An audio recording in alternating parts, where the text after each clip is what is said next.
PNW Erica here, Erica Stout, licensed realtor in the state of Washington with RE/MAX Equity Group specializing in Southwest Washington, primarily Clark County. Today's video I am titling From Honey to Money, and this video will feature a refinishing of this honey oak cabinet. So this cabinet I picked up at my local Habitat for Humanity store, and it was part of a kitchen that someone had removed the cabinets and donated them all to Habitat for Humanity. I picked up this one just to use as an example. I do not have honey oak cabinets in my kitchen, rather I have a warm 70s brown. Honey oak was a trend at one point in time, and now it has fallen out of fashion.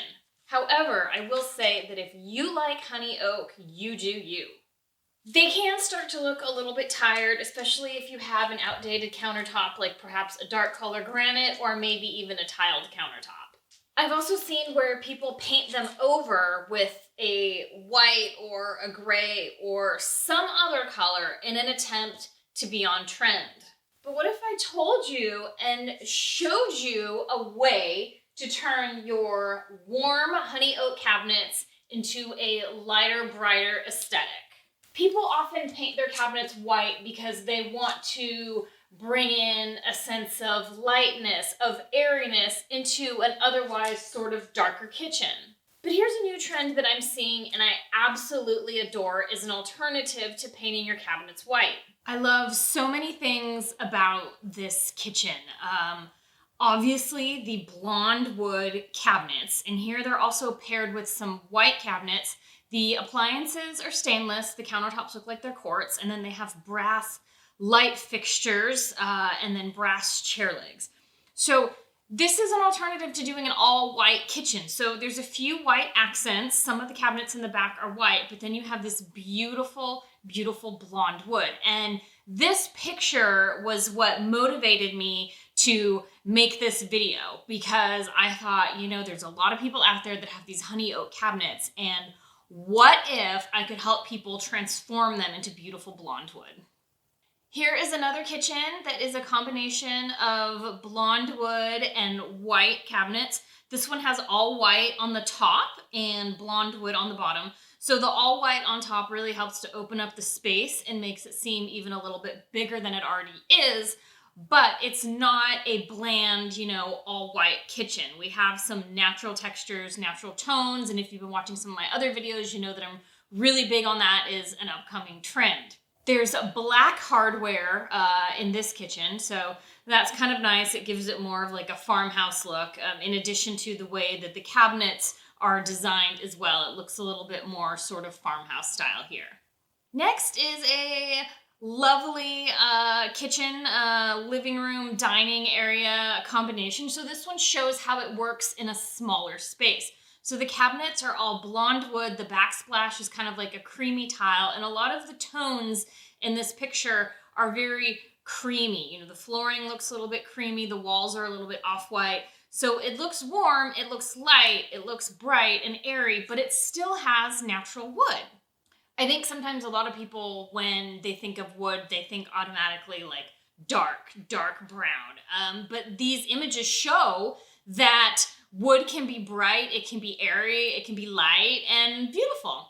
So the plan here is to sand down all of the old poly coating on this, get down to a lighter wood color, and then treat it with a water-based matte finished product. I'm also going to be drilling for some new hardware for some handles just to show as an option, although you don't necessarily have to do that. The whole process should be relatively simple.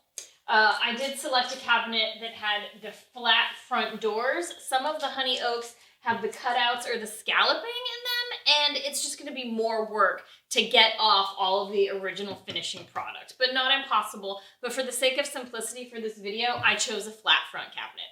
So first I'm going to remove the doors, place them aside, and then I'm going to start to work on the front and kind of in between pieces of the cabinet here.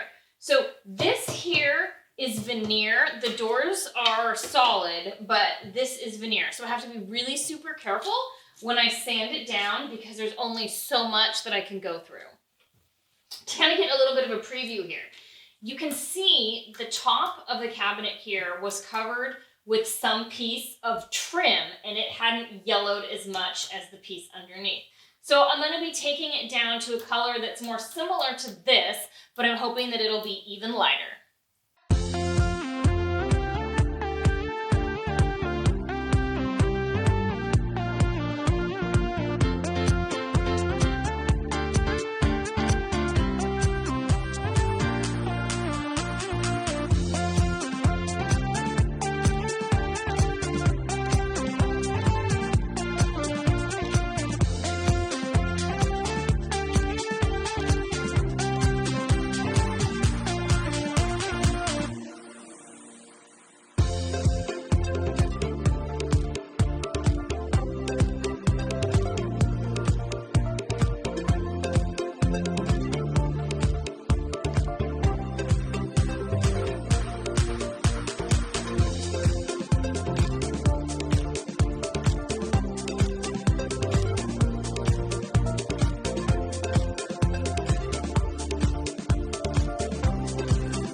I've removed the old finish mostly using this orbital sander, and I've also gone back with individual pieces of sandpaper as well, kind of in the smaller areas.